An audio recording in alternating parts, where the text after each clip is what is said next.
il dit, ô vous qui avez cru, évoquez Allah. Il n'a pas dit simplement évoquer Allah, fréquemment, beaucoup.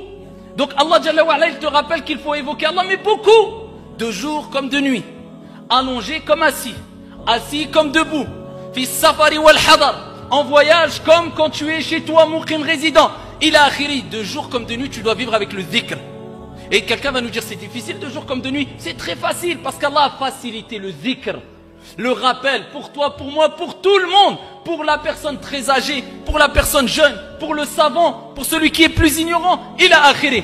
Allah Jalla wa Ala te rappelle encore qu'il est important d'évoquer fréquemment وَالذَّاكِرِينَ اللَّهَ كَثِيرًا وَالذَّاكِرَاتِ أَعَدَّ اللَّهُ لَهُمْ مَغْفِرَةً وَأَجْرًا عَظِيمًا. Allah il parle de ceux et celles qui évoquent fréquemment, abondamment Allah subhanahu wa ta'ala. Allah leur a réservé un pardon et une énorme récompense.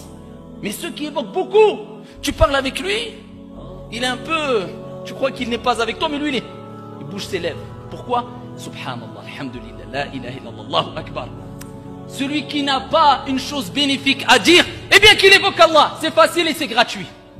C'est facile et c'est gratuit. Donc ne sois pas avare, parce que l'avare c'est celui qui peut donner, qui a, mais qui ne donne pas, il retient. Il y a des avares au niveau de l'argent, quand il faut donner, et il y a des avares même dans le dhikr.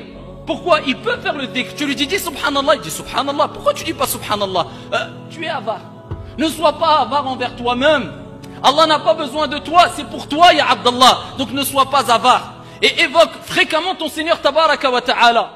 Tu bouges tes lèvres, pas pour parler sur Foulan et Allan, pas pour des futilités, mais pour rappeler qu'Allah Jalla wa Ala c'est celui que tu adores et que tu aimes, et tu implores son pardon à travers des paroles faciles. Je répète, astaghfirullah, subhanallah, alhamdulillah, ila akhiri. Donc là Allah Azza wa Jalla te montre que, et c'est quelque chose de simple et de facile, tu bouges simplement tes lèvres. Le jour où ces lèvres, pour certaines personnes, au moment de l'agonie, wallah, ils seront encore plus lourdes que des montagnes.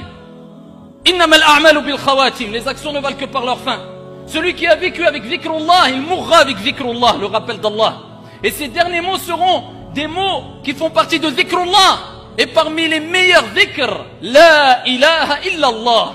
Et c'est pour ça le messager d'Allah alayhi salatu wassalam a dit, celui dont sa dernière parole sera la ilaha illallah, il rentre dakhal al-jannah, il rentre au paradis. Mais d'autres personnes ça sera lourd, parce que quand il pouvait dire facilement la ilaha illallah, quand il était vivant, subhanallah, quand il était vivant, alhamdulillah, il ne les disait jamais, si ce n'est que très